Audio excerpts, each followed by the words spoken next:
All rise. Circuit Court Branch 7 is in session. The Honorable William Atkinson presiding. Thank you. You may be seated.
Can I approach to get something?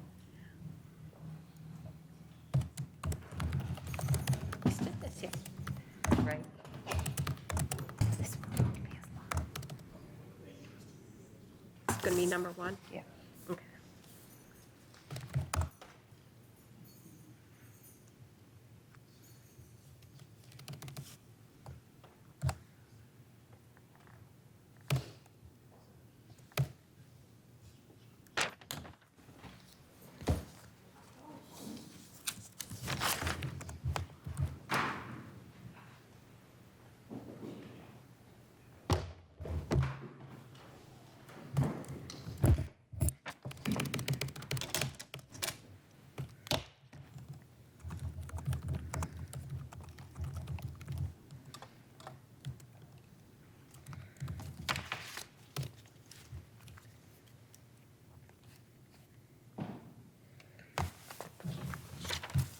Can I ask the state, is everyone here?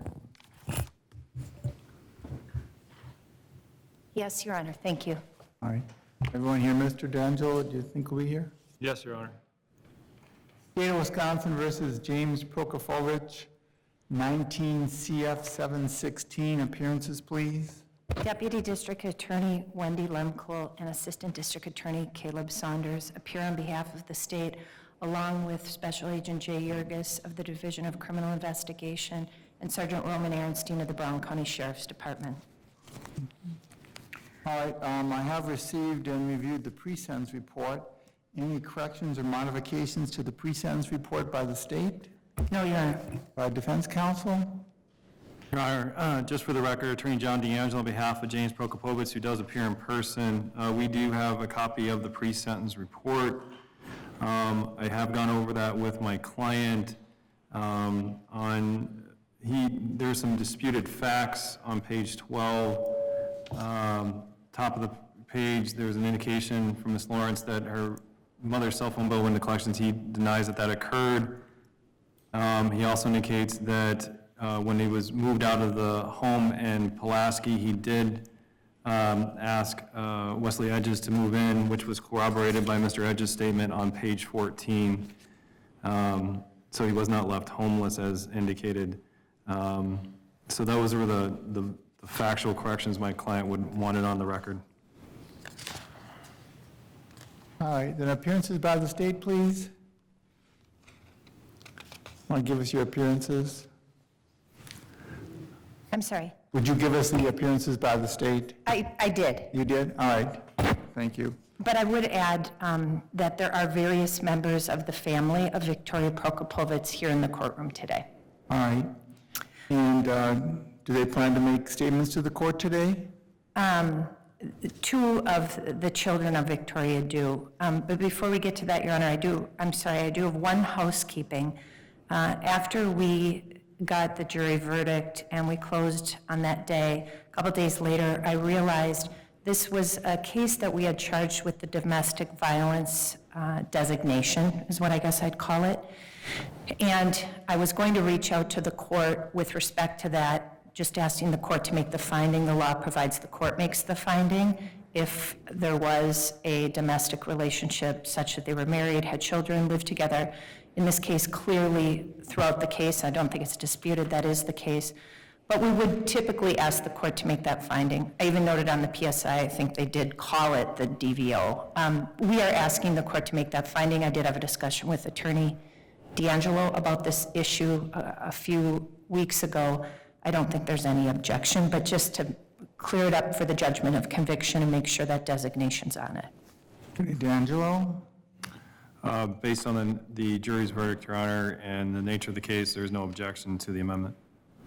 Well, then we'll find this is a domestic abuse case, and we'll impose a domestic abuse surcharge.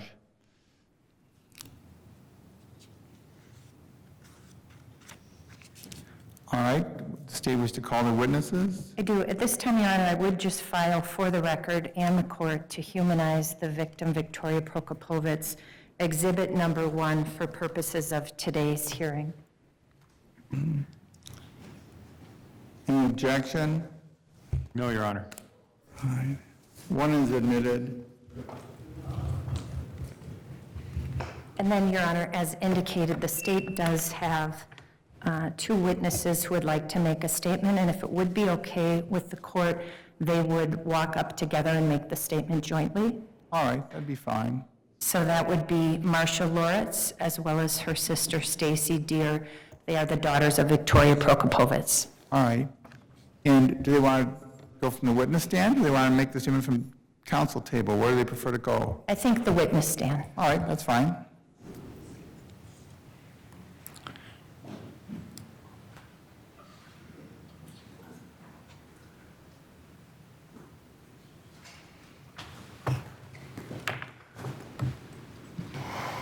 And would you both raise your right hands, please? Do each of you solemnly swear the testimony you're about to give, shall be the truth, the whole truth, and nothing but the truth, so help you God? Okay, very good. Thank you.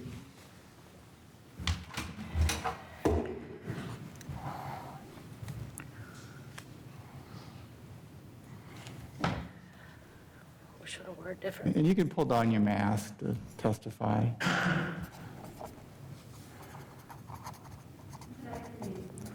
Stacey, dear.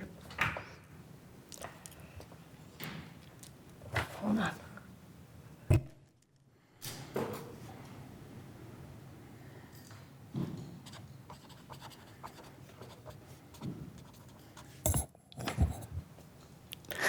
I'm Stacey Deer, one of Victoria's children. I am writing a statement in honor of seeking justice for my mom. Let me tell you, I wish this was all a bad dream. It's been a very long 8 years, and hearing that number is unbelievable. To be quite honest, I'm not sure where to begin and where to stop. I will do my best to keep this as short as possible. April 25th, 2013, a full moon night. And during that night, something happened to my mom. I received a call the next day around 1:30 from the Brown County's officers stating my mom was missing and if I knew where she may be. And when this first happened, yes, we thought possible suicide. It's no surprise to anyone that knew Vicki. She did suffer from depression. With that being said, I need to tell you why she had to battle with depression at times. She was abused most of her life, physically, emotionally, verbally, sexually, and by control. Abused by people who loved her, and abused by people who she loved and thought they loved her. Her mom, her dad, her family members, her ex-husband, and now Jim. I am so very proud to say that my mom never once treated us the way she was treated. She raised us right from wrong. We had morals instilled in us. We were always taught to tell the truth, and the consequences would be worse if we lied. She taught us unconditional love and gave unconditional love, and to treat others as you wanted to be treated. She raised us the best she knew. She raised us the best she could and taught us everyday survival life skills. She was a woman that had a rough life and lived for her kids. She tried to give them the life she never had. She is not just a woman Jim made her out to be at the trial. It makes me sick to my stomach that the only thing focused during this trial was her depression. Jim knew about her history, and he still chose her through the good and the bad times. And for the record, we never claimed to be the perfect family. We are far from it. Every family goes through issues and hard times. But we find a way to work through them. I always told my mom, no matter how old we get, I always need her. I will never get that mom advice. I will never be able to share moments with her. I won't be able to call or text her. We may not have been close or talk like we used to, but that never meant we didn't love her. It didn't mean we don't need her, nor it didn't mean we didn't try. We are at 8 years of loss. All the hard work and efforts put in to try to find her, from us to complete strangers, and we can't. My heart will forever have a missing piece. I lost my mom. To sit here and listen to Jim say, my stepdaughters put me here. How dare you? You still are lying, and this is one reason why we are here. You and Kathy agreed upon your lies. You put yourself here. 3 months after Mom went missing, you told us about Kathy. Then you asked our approval of dating. This is when my heart broke for my mom. You and Kathy carried on a relationship after Mom went missing. How? You knew Mom wasn't coming back. I believe you'd still be carrying on to this day. You lived in a world with only each other, and clearly she is all you cared about. Watching your emotions says it all. You are cold as ice when the mention of Vicky. Hearing you refer to her as that woman, it's clear you totally disconnected from her. As if your actions during searches and events weren't odd, the things I've learned of you during this trial disgusted and shocked me. Your behavior, dishonesty, unfaithfulness, and addictions, all to be with Kathy at the expense of our mom. That woman is Vicky. She is your wife, or was your wife. She is our mom. She is a stepmom. She is a grandma and a great-grandma.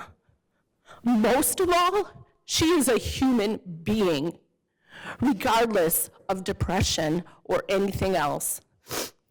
She doesn't deserve what happened to her. Will we ever know? I'm asking for the truth. I'm asking for justice for my mom, Vicky. She didn't deserve to have this kind of ending. I want to give her peace. 2 women that Jim was involved with are now gone. He had many chances to make it right. This was his decision, no one else's. His choices, his actions. Now it's fighting back for my mom.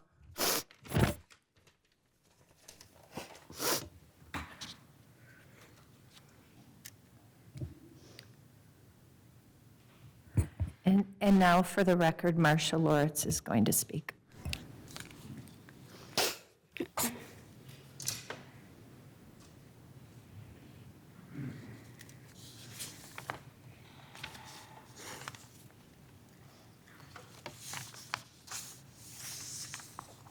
Marcia Loritz. I'm Vicky's oldest daughter. Your Honor, I submitted a statement to the court previously, but I'd like to add to that statement. I struggled with writing this and found it so difficult to put my thoughts and feelings on paper. I'm not sure of where to begin or how to put words to the anguish that our family has endured for 8 years. I'll do the best that I can. Finding out that my mom was missing was devastating. Searching for her became my priority and consumed me through these 8 years. I'm continuously searching for my mom, even in my dreams. I struggle with sleeping through the night. I'm either restless because I can't shut my mind off or have nightmares. The dreams and nightmares have continued, but since the trial have changed. We're now searching for her remains, or her remains have been found, but I can't seem to move beyond trying to figure out what happened to my mom. The emotional trauma that I've endured over such a long period of time has taken a physical toll on my body, causing physical pain and stress hives. I look back at photos before my mom was missing, and I think about the happiness that I once saw in my eyes that is now extinguished. I now refer to things as before my mom went missing and after my mom went missing. I've become the daughter of a missing woman, and it's not a title I want. Sitting through the trial and reliving the whole thing from the beginning has my emotions all over the place. I'm hurt and confused. Jim is our stepdad. He raised me since I was 12. I called him Dad. He walked me down the aisle at my wedding, and he was grandpa to my boys. We were a typical family with ups and downs, good times and hard times. We loved each other just as families do. I trusted him. Jim's lack of concern in the search for answers about my mom and his lack of compassion towards us is something I still don't understand.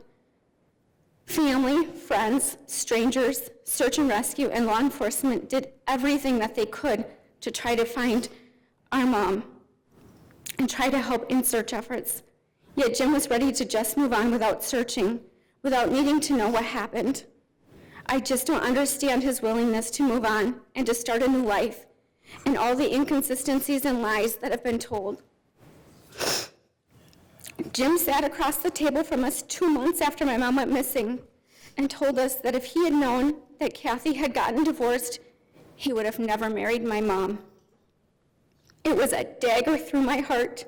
I will never forget those words, or the pain I felt in my heart, or the tears that sprung to my eyes, and how I could not breathe. I will never forget how in that moment, my heart literally was broken. We were supposed to be able to sit on the whole trial because of our rights with Marcy's Law, but the morning of the trial, Jim changed his mind, and we were not allowed to be there to support each other through the hardest moments of our life. I'm so upset that that right was taken from us. This has been a difficult process. I'm angry we had to be put through a trial and hear the things that we heard. We had to sit here and not be able to say anything or defend ourselves or our mom, as the defense painted a picture that was so hurtful and not at all a true look into my mom's life. It's true she suffered from depression, but there was so much more to her than that. She had the most loving eyes and the biggest smile, and her laugh was contagious. She had a way of making us feel how loved we were with those big hugs she would give us. She loved her family. That is why she had pictures of us in every single room. She loved to decorate, and she put her own spin on her decor. She took great pride in her home. I'm angry that because of the picture that was painted at the trial, people think that we didn't come home for the holidays to see our mom. What people don't know is that my sister and I hosted the holidays for years because Jim told my mom that their house was too small to have us all over. And then it was Jim who stopped bringing her to our house for the holidays. She didn't have a car and couldn't drive on her own. My mom was more than a mom to us. She was our friend, and she was the person we went to advice. She was the person our friends went to for advice. We love to talk and reminisce about old times, especially the fun times like our egg fights and water balloon fights, or times we stayed up all night talking just like friends do. As she would say, many moons ago, we would be sitting at the table doing our homework and the locomotion would come on the radio. She'd grab our arm and pull us around the house as we did the locomotion. My mom loved to cook and would make Thanksgiving feasts just because. And we loved her stuffing and her amazing torts. She used to stay up all night sewing us new outfits so she could surprise us with them. She used to write us letters and tell us how much she meant to us, how much we meant to her, and how special we were. These are the memories I will hold near and dear to my heart. We loved her so much, and life has been so empty without her. So many lives have been affected because of this. I'm so sad for everyone involved. It's devastating that in the process, 2 families have lost their mothers and will live the rest of their life without them. This didn't have to happen. The words guilty do not bring my mom back. They do not bring us answers as to where she is, and they do not bring us closure. Those words bring justice for my mom, and for that I'm grateful. She didn't deserve this.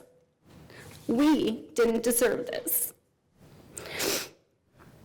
I spent several weeks after the trial in a fog, feeling lost, confused, and in extreme sadness. I felt a huge emptiness, a loss. I'm heartbroken that we don't have the answers about where she is.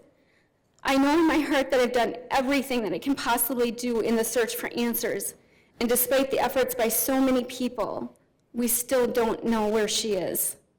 I don't know how we move on from here. Time is precious, and I feel a sadness for all the things my mom has missed in the last 8 years in our lives, and for all the things we're going to have to learn to live and experience without her. I just want to know where my mom is, so that we can find peace and healing that we've been searching for. It's hard for my heart to accept that Jim has withheld that information from us.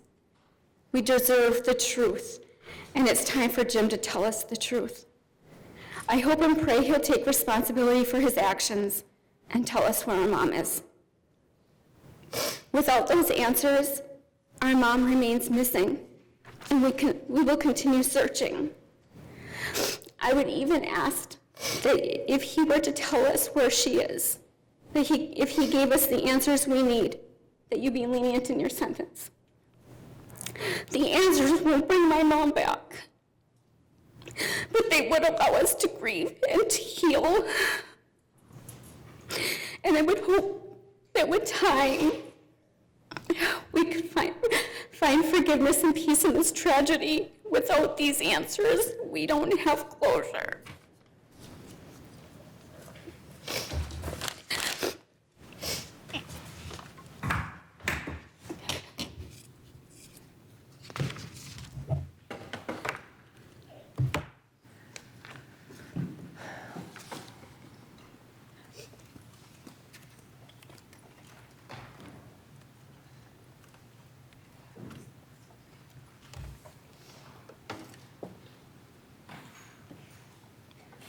Further witnesses? Ms. Lemkool?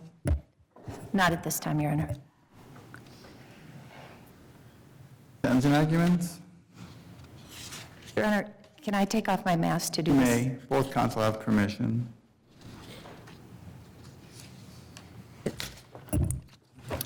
Thank you, Your Honor. The state has had the opportunity to read the pre-sentence investigative report prepared by Andrea Huss in this case.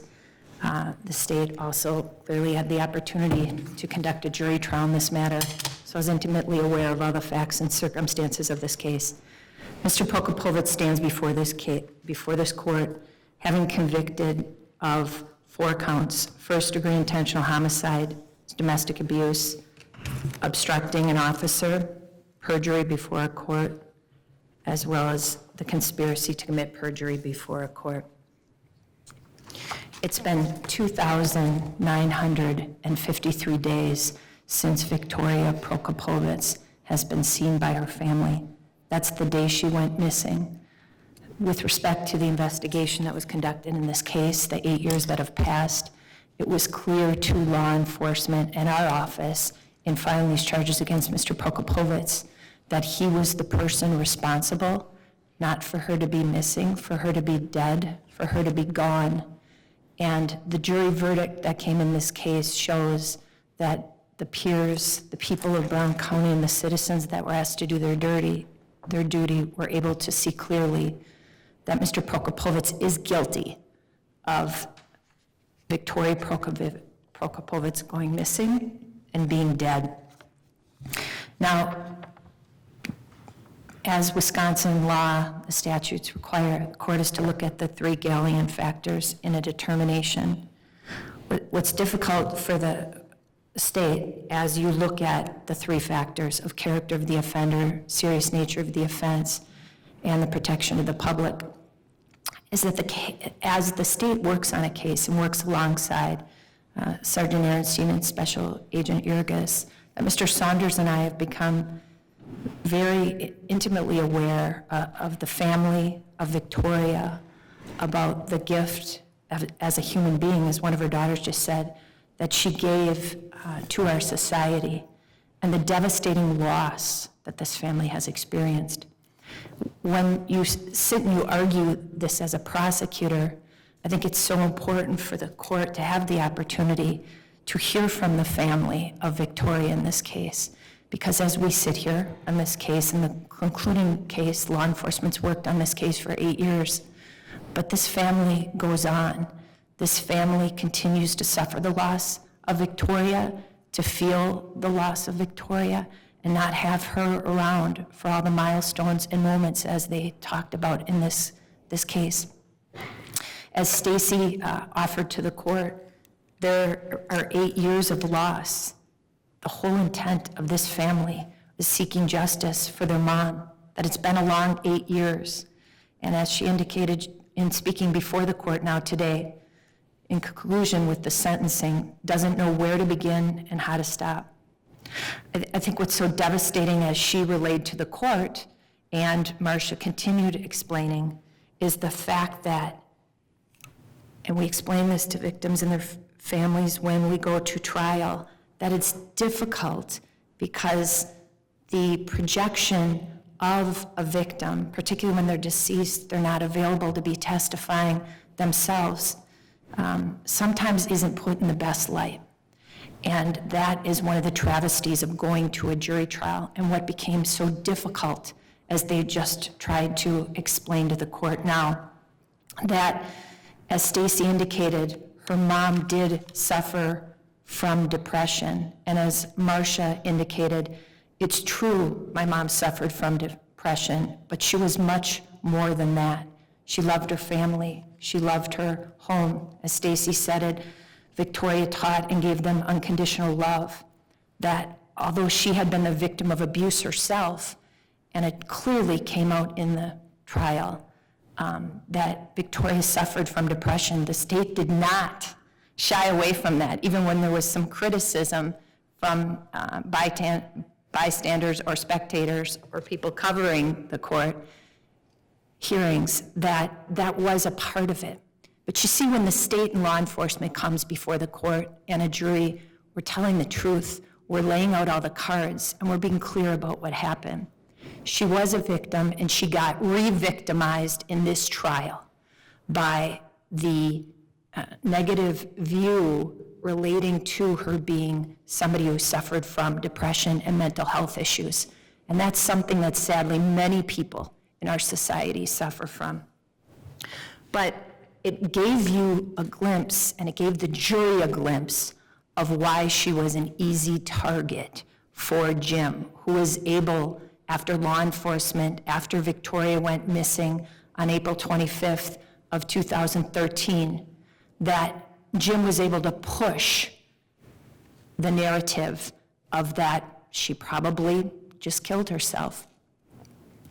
So the focus of the trial at some point, sadly, became Vicky's depression, but the state didn't shy away from that because it indicated why she was a victim, ripe for Mr. Prokopovitz to not only kill her, but also prevent people from attempting to find her, thinking the possibility that she could have committed suicide.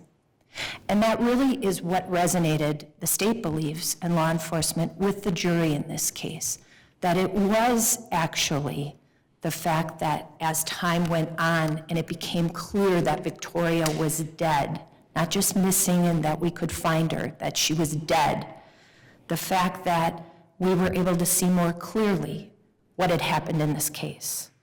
So when the state argued to the jury that the truth is in the lies, that's actually a phrase somewhat coined by Special Agent Jurgis and Sergeant Ehrenstein as we spent countless hours preparing this case, is that it was all the lies of Mr. Prokopovitz that led the jury and led law enforcement to the truth that Victoria wasn't just missing, that Victoria was dead, that Mr. Prokopovitz did it.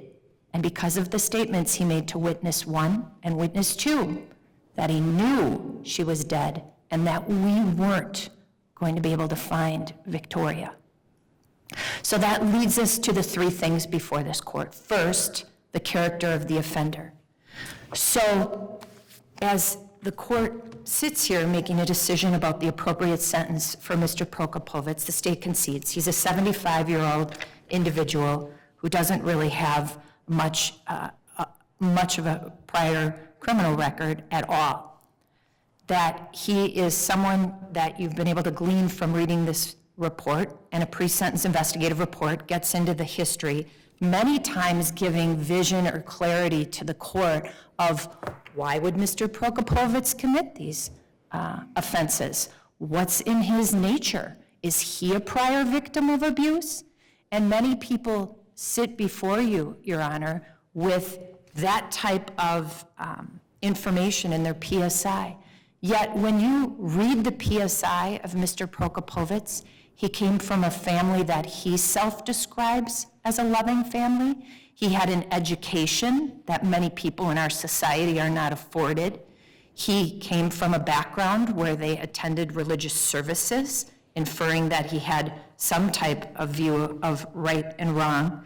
The fact that Mr. Prokopovitz did have a job, the fact that his family had an income, and the fact that, as the court can see with their own eyes and ears here today and in that trial, that there were many loving, good people around him, like Stacey Deer and Marshall Loritz and their brother Wes Edges. The fact that Mr. Prokopovitz doesn't really have anything in this PSI when you're looking at this that would say, oh, well, he was the victim of abuse. He had been beaten as a child. He had a history of violence that he was subjected to. State read this closely, and I don't really see anything, red flags with respect to that.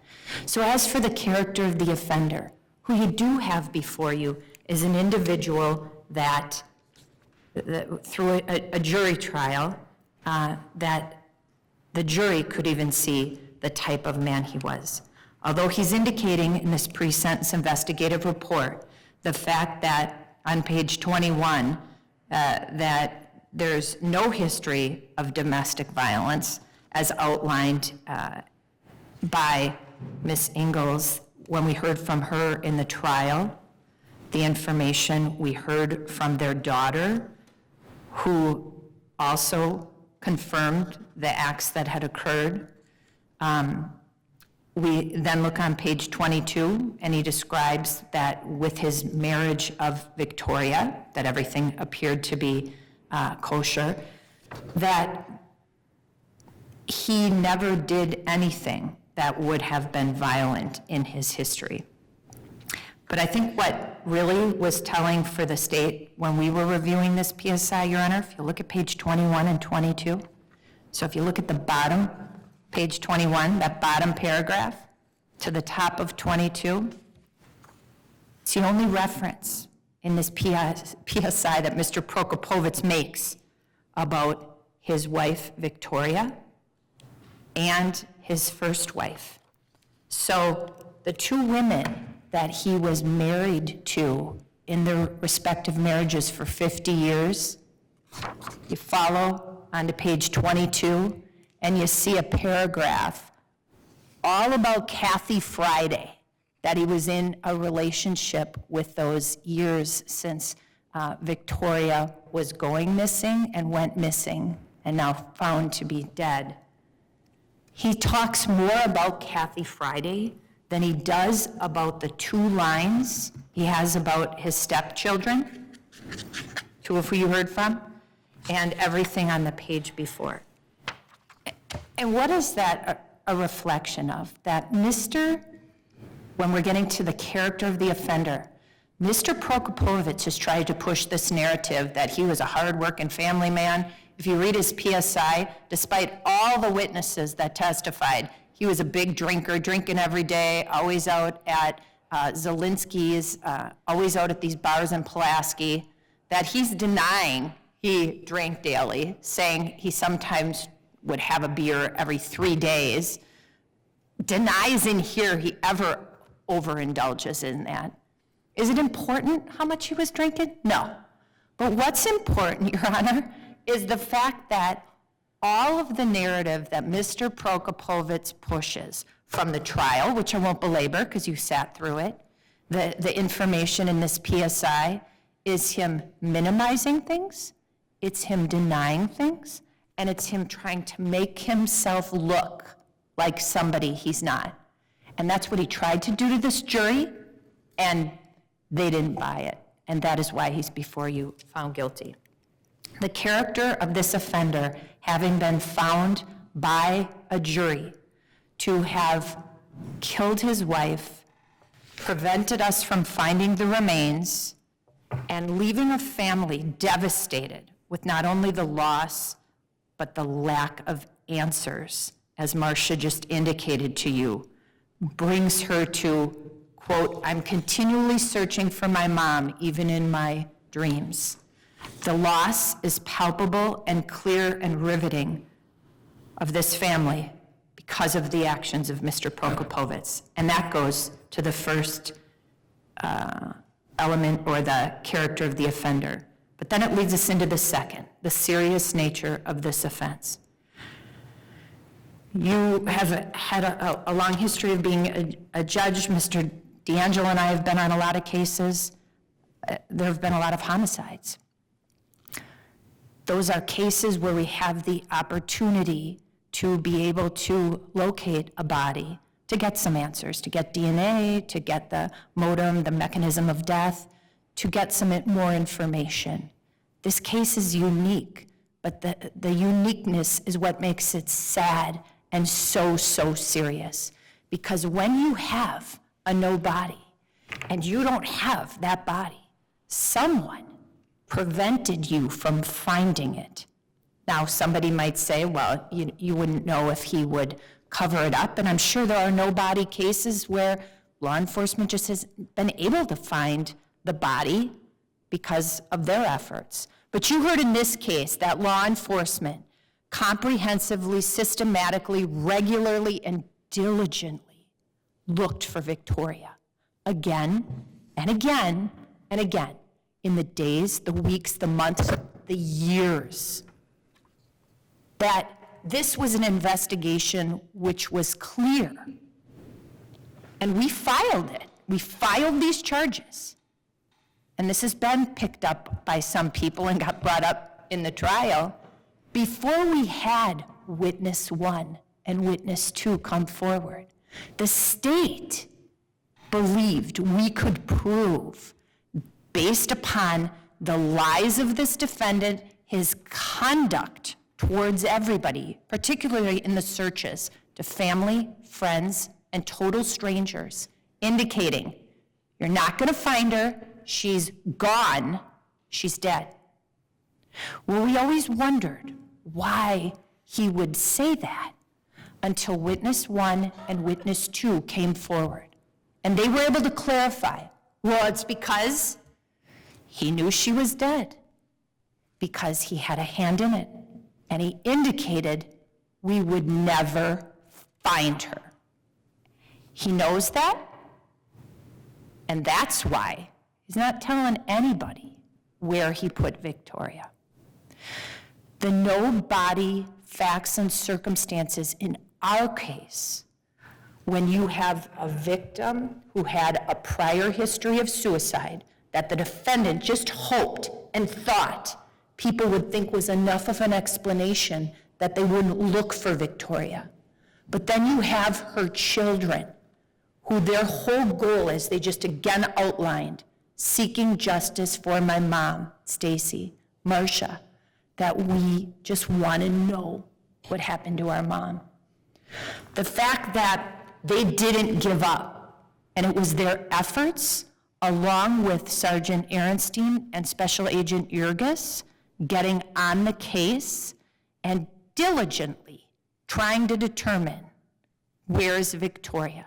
And as Sergeant Ehrenstein stated in the complaint, you know, you do a jury trial and the jury finds him guilty. There's no winners in this case.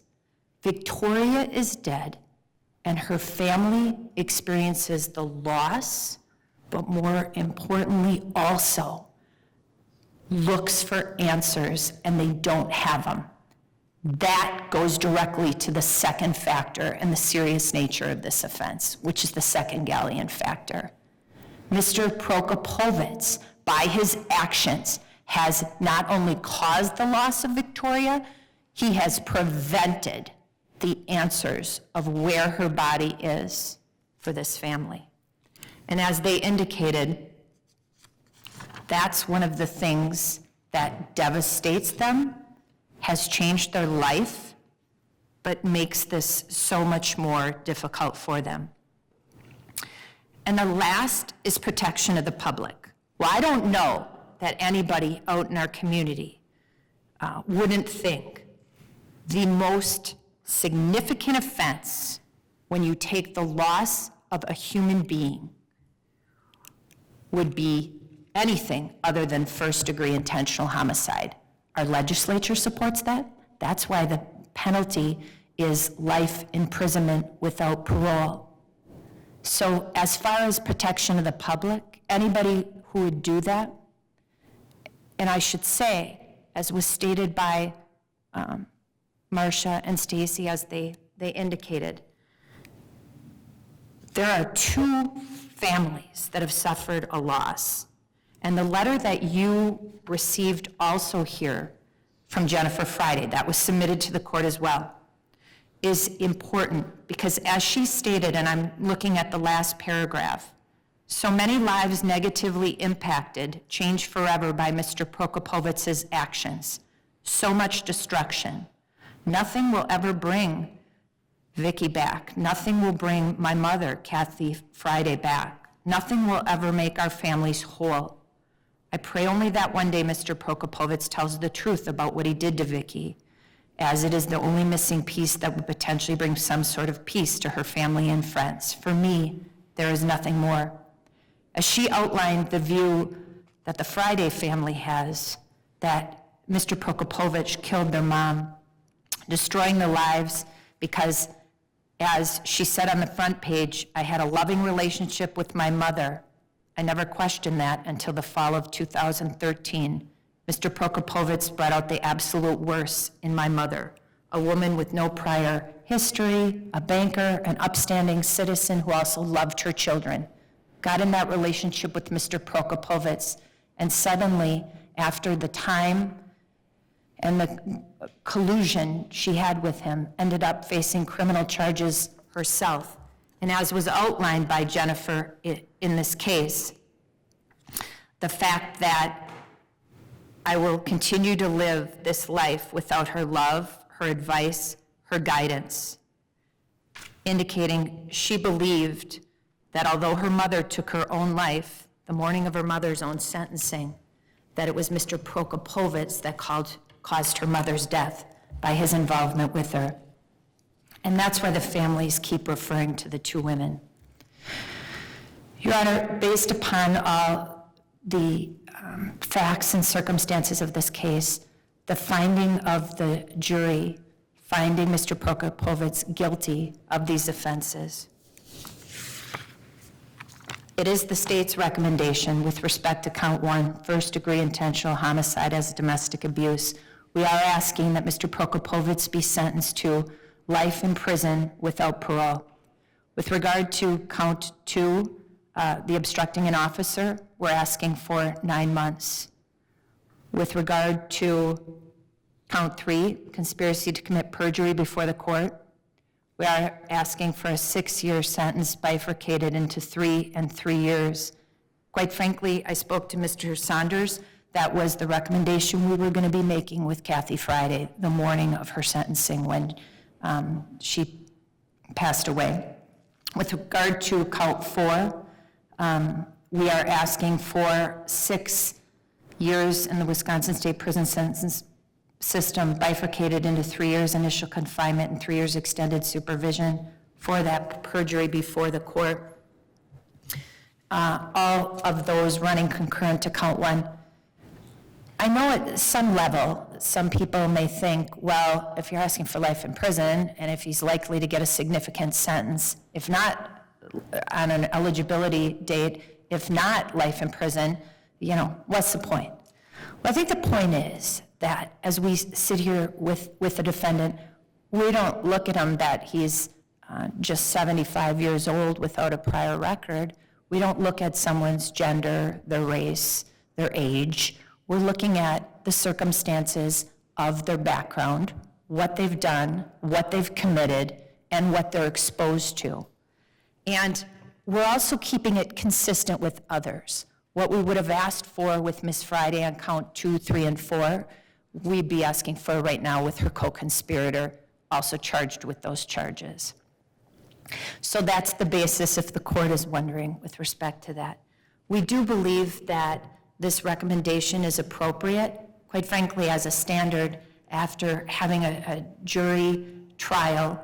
It's not to punish somebody because they had a jury, right? If somebody would enter a plea versus having a jury trial, they have the right to do that. But the problem for somebody who has a jury trial is the fact that the facts and circumstances that come out become a lot more egregious for them.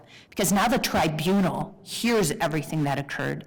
They hear the emotion, they see the victimization, they see the loss, but most importantly, they see the facts. And the facts in this case with respect to James Prokopovitz is that the evidence in this case, despite some feeling it could have been a difficult prosecution, that it would be hard, that isn't what the jury found, and that's not how we saw this case. This case, from the time we filed these charges, was abundantly clear. Mr. Prokopovitz killed his wife, covered up the circumstances of it by getting rid of her body, and lied to people for years. He's still lying about what happened in this case. And that devastation meets all the 3 Galleon factors before you. His character is significant, it's poor, it's criminal, the offense is serious. A woman was taken away from her family and she's never going to be back, and they don't even have the answers surrounding it. And the public needs to be protected, because this isn't just what he did to Victoria on the state. It's the life he lived. It's the circumstances and the violence that he permeated previously, despite him denying any history of violence. And somebody who takes the life of another in this intentional, criminal way, and then lies to the court on the conspiracy or perjury, the obstructing and the perjury, to cover up circumstances that they themselves admit could lend people to believe he would have caused his wife, that he would have killed his wife, because of the fact that he got involved with Kathy Friday, and that would be a clear motive for why he did it. Based upon all this information, the facts and circumstances, and the jury's verdict, we do believe this is an appropriate recommendation. We are requesting 30 days to determine restitution. We know something has been filed with the court. We're still asking if we could have a little bit of time just to iron that out with Mr. D'Angelo. We thank the court for your time. This was a difficult case for Victoria's family, and we're grateful that both parties had the opportunity to present the case and have the jury find the truth, as is the role in this case. And the truth is that we believe our sentencing recommendation is appropriate. We'd ask the court to adopt it. Thank you. Mr. D'Angelo, let me just first address the restitution issue. So I see I've been provided two documents, one from the state of Wisconsin for $7,473.43, and then one from Brown County Sheriff's Department for a total of $5,000. And that was for the extradition of that witness from Atlanta. Are you objecting to those, or do you want these 30 days? If we could have the 30 days, Your Honor, just so I can clarify the amounts as well as the all the fees, to make sure that they're statutory eligible. All right, fair enough. All right, your arguments, Mr. D'Angelo? Well, thank you, Your Honor. Your Honor, this is an interesting and difficult case. The straightforwardness, I don't think, is there as outlined by the state. I think the deliberations that took over 20 hours by the jury also made it evidently clear that this isn't an open and shut type case. The difficulty also, Your Honor, is the fact that this is, based on count one, a life sentence. And to think about what to argue for somebody with a life sentence facing him, which is the mandatory minimum on a Class A felony, is also a difficult task. I've been thinking a lot about what to say today and what is the appropriate representation of my client. I think there's been a lot of things been said. I think emotions have been vetted out during the time of this case, during the testimony, as well as here today. I think that everybody wants to make it easy to point the finger at my client and say he's a monster. He's not a monster, Your Honor. I've gotten to know Jim during the course of my representation of him on a personal level. He is not an individual that is this monster that they want to make him out to be, that he's cold-hearted and callous and calculating. He is a hard-working individual. He worked his whole life. He was in the trucking business. He worked for McKeefre's for a very long time, worked for his family a very long time. They want to paint a picture that Mr. Prokopovitz is not caring about Victoria, and that's not true either. He does care about his wife. There's a lot that went on over the last 8 years, and he is a very caring individual. And looking at those galleon factors and say that he has a terrible character, that's untrue. You can look at this incident, and we can't argue what the jury came back as. I mean, the jury found him guilty. But as far as his character goes, I can tell you that he does love his family. He did love his wife. And he also loved his girlfriend, Kathy Friday. The fact of the matter is that there will be no closure for anybody in this case because we don't know where Victoria is. My client doesn't know where Victoria is. He could ask for leniency, but what is leniency on a life sentence? He's 75 years old. The court has the right to look at if there's a probation or a parole date, but that is still a minimum of 20 years. That would make him 95. It's hard to say that my client is a terrible person when I've gotten to know him so well as an individual.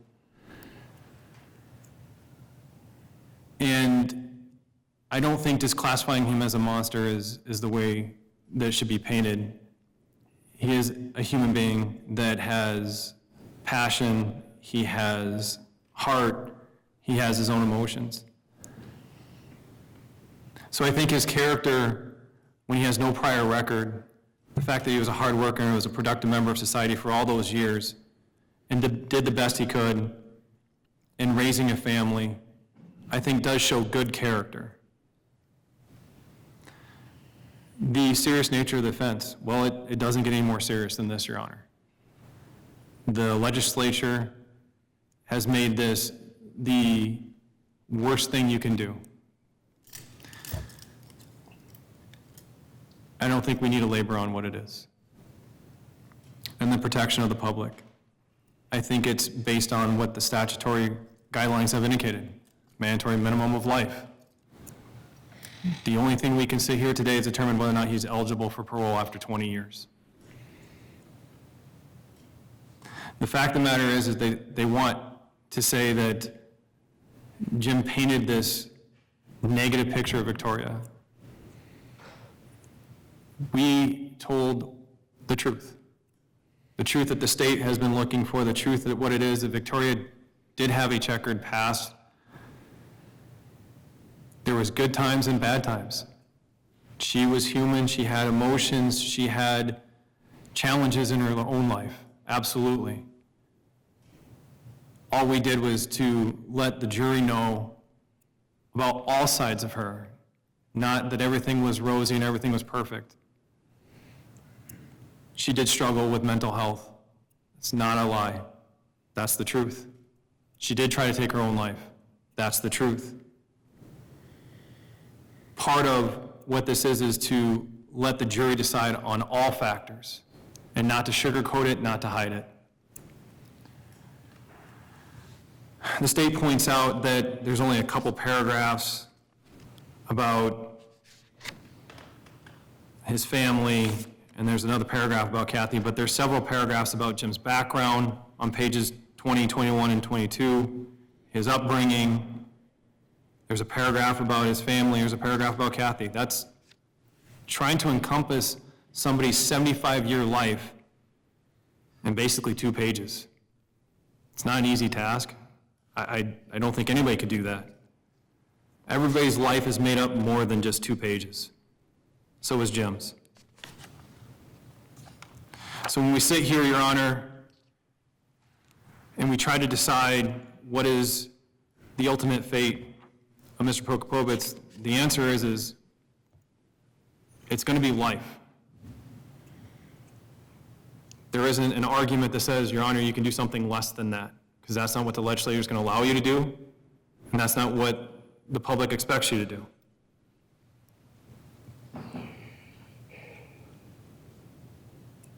I would love to give the court some gem of hope to say that there is another alternative, but there isn't.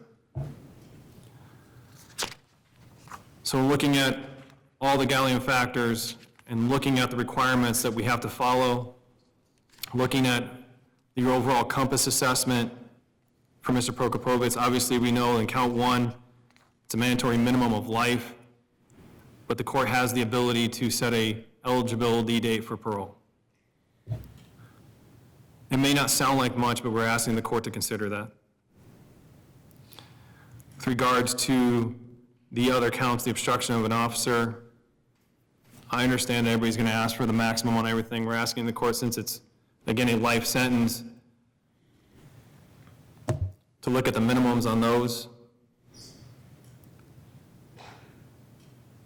At the end of the day, Your Honor, on all the remaining counts, if you run a consecutive or concurrent, it's still life.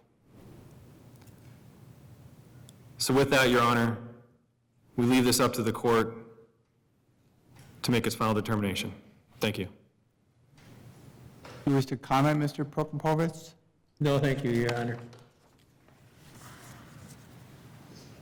In exercising the sentencing discretion of the court, I must consider the seriousness of the offense, the character of the offender, and the need to protect the public. The defendant has been convicted of first-degree intentional homicide, domestic abuse, as well as obstructing an officer, perjury before the court, and conspiracy to commit perjury before the court. Obviously, the first-degree intentional homicide is the most serious offense. First, let me address the depression. Millions of Americans suffer from depression. I don't know what the number is, but I know it is in the millions, and I think it's in the significant millions. And, so Victoria had depression, so did a lot of other people. Didn't make her life any less valuable. And she had a right to live. She had a right to continue to give to her children and grandchildren. And we don't know what that was going to be. And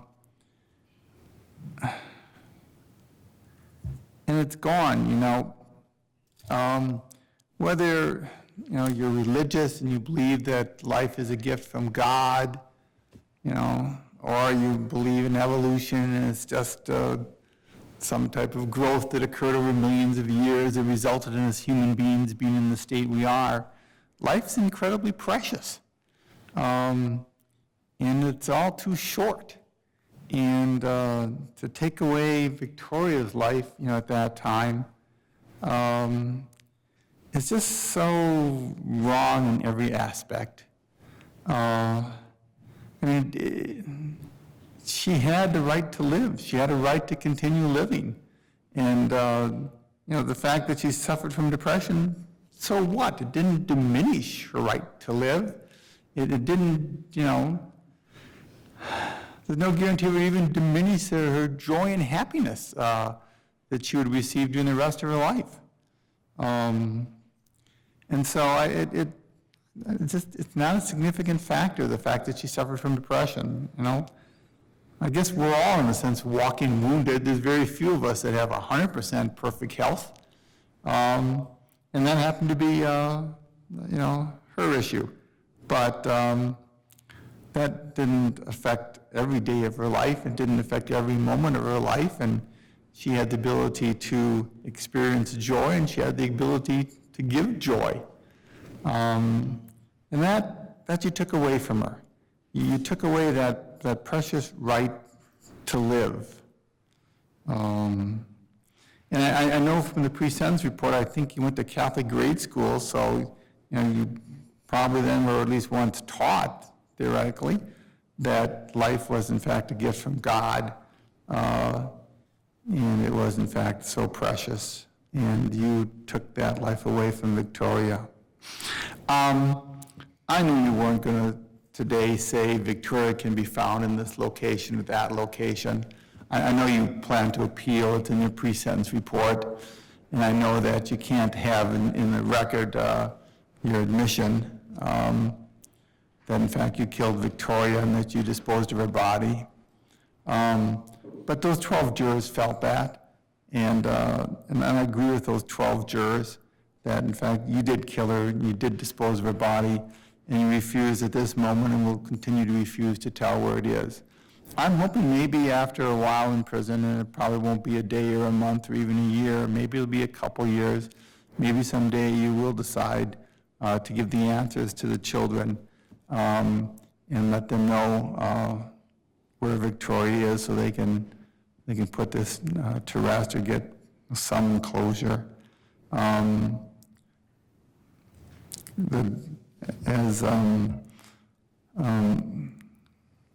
Marcia said on the stand, she would even request the court, provide leniency if in fact you did, but you're not, and I understand your position and why you won't do it today. But perhaps while you're in prison, you can maybe think about this, and maybe someday perhaps you'll change your mind to help them out. So the serious offense, there is no more serious offense than taking another human being's life, and that in fact is what you did. Looking at the character of the offender, and I will agree that there are many things in the pre-sentence report that are favorable to you. You've been employed most of your life. You don't have a prior criminal record. And these are things that one wouldn't expect to see in a first-degree intentional homicide sentencing. One would expect you to have a lengthy record of law violations. You don't. And so those are mitigating factors in considering your sentence here today. It's sad that not only did Victoria die, but that Miss Friday died. And I think you played a significant role in her death. And I think you played the leading and most significant role in that conspiracy to commit perjury before the court and the actual committing the perjury before the court in the John Doe hearing. And I think that those sentence in those two cases, should be significant. It led to her death. She committed suicide on the morning of sentencing in those cases. And but for you, she wouldn't have been in that position. She wouldn't have been facing sentencing on those two felony counts. And so your conduct there in coaching her and creating that story about how you met and should draw a significant sentence. Looking at the need to protect the public, I'm not satisfied the public's at risk from you. I don't think that given your lack of past criminal record that you would be a threat to kill anyone else. But I do have some concerns concerning your perjury before the court and creating that whole story to try to cover up how long you actually knew Miss Friday. I wish I could give some more words to the family and provide some optimism here today, but I sadly can't do it. But you know how much she loved you, and you know how dear you were to her. And I just hope that those thoughts can continue on over the years, if that's what you have to believe. If Mr. Prokopovitz, does not decide someday to tell, what he did with Victoria's body, you may never know. And I realize that will cause great sadness. But, on the other hand, Victoria gave great joy to your lives in so many ways. Ways that we couldn't sit here and even count today. And I just hope that you can remember those good times. And those can get you through the bad days.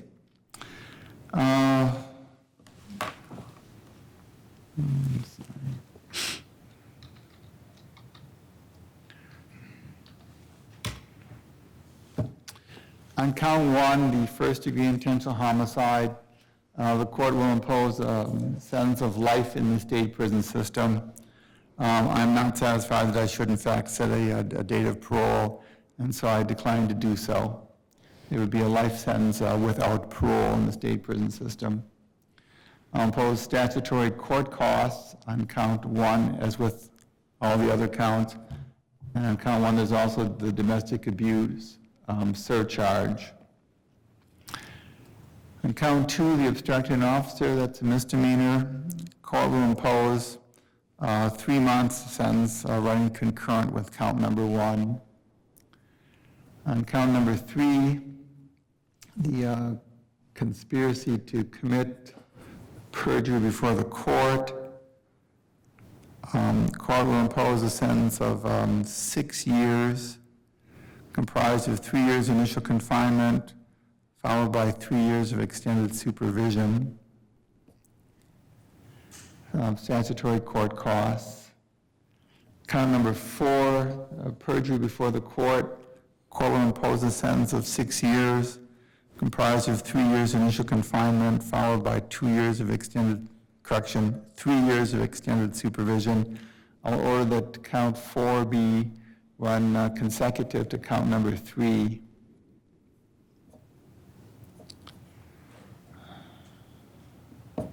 Days credit. Your Honor, I did some calculation, also confirmed with the state, 749. His position on the request for 749 days credit. We have no objection. All right, he would then be awarded 749 days credit.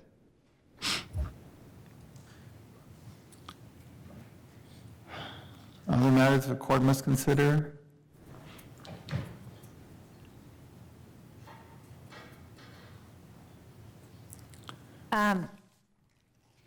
Should we do?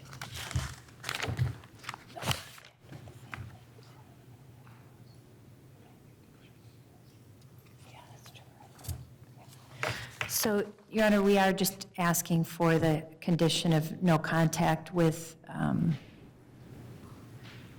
the family members of Victoria Prokopovitz. We're also asking then, did you talk about the 30 days on the restitution? Yes, I'll then provide the parties 30 days to work towards a resolution of restitution. As conditions of extended supervision on counts 3 and 4, the court will require no contact with the victims. And then I'll also incorporate the conditions of extended supervision set forth on page 33 of the pre-sentence report. I'll give you that report there on the bottom box.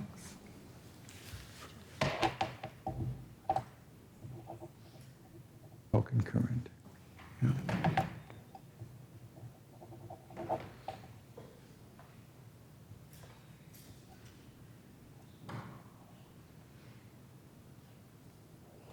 I know the state had filed a motion for me to then seal the victim impact statements filed by the children, as well as a letter to the court by JF. Defense have any position on that motion? Based on Marcy's law, no objection, Your Honor. All right, court then will grant that motion.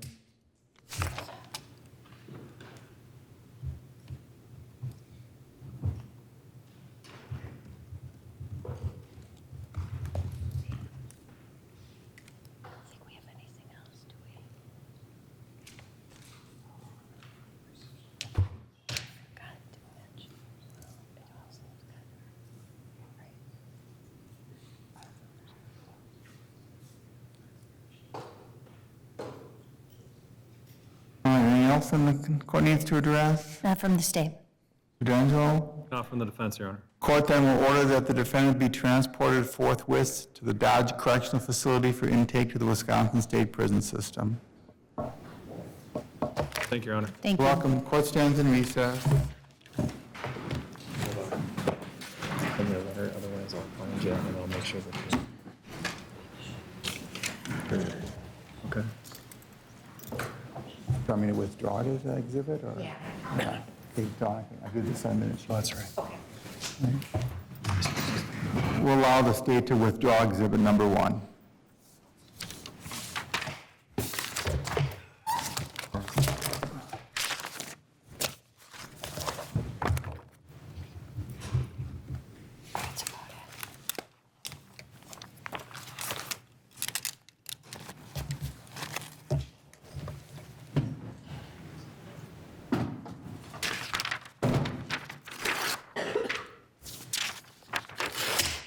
Thank you.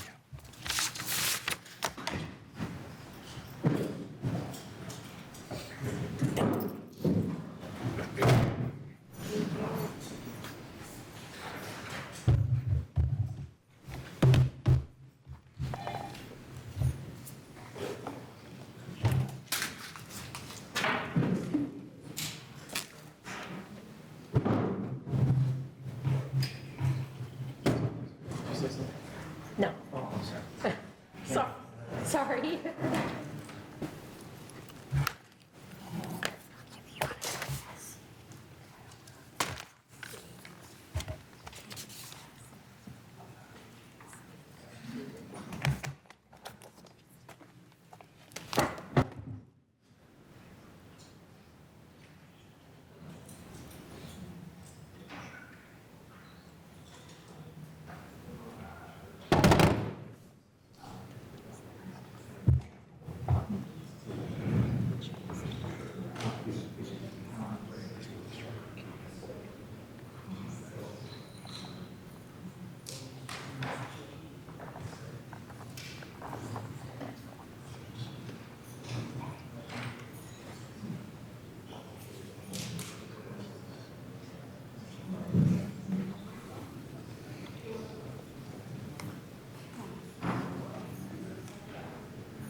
We just need a key.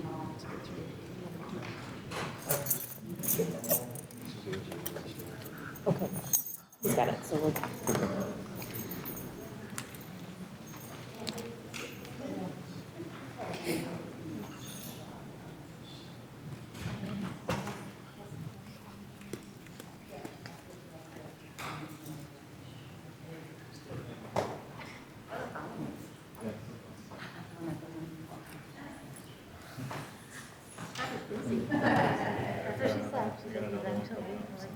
Really?